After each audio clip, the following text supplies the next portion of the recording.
சாமி சாமி ரொம்ப நேரமா தூங்கிட்டே இருக்கீங்க. ஓம் சக்தி ஆப்பிள் மேடம் ஊதுபத்தி. உங்களுக்கு என்ன வேணும்? இல்ல சாமி, என் பொண்ணு படிக்க மாட்டேன்றா, அவளை கொஞ்சம். பொண்ணு தானே, படிக்க வைக்கணும் தானே, அதை நான் பார்த்துக்கிறேன்.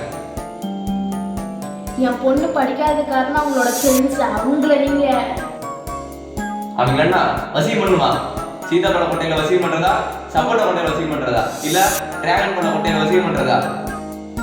எந்த பழத்தோட கொட்டையெல்லாம் அவசியம் இல்லை. என் பொண்ணு கூட சுற்றுலாடுகள் அவளோட பேக் பிஞ்சு போயிடணும், செருப்பு பிஞ்சு போயிடணும், பரீட்சை எழுதும் போது பேப்பரை காக்காத்திக்கிட்டு போயிடணும். இவ்வளவுதானே பண்ணணும், இதை தானே பண்ணணும். நான் பண்ணி தரேன். நாளைக்கு உங்க பொண்ணை கூட்டிட்டு புளியங்காய் சாத்தம் பொம்மையை வாங்கிட்டு வந்துடுங்க. ஓம் சக்தி ஆப்பிள் மேல ஊதுபத்தி நான் பண்ணி கொடுக்குறேன். கான்ஃபிடென்ட்டா இருங்க, நல்லதே நடக்கும், வெற்றி நிச்சயம். மீண்டும் சந்திக்கும் வரை நன்றி, வணக்கம்.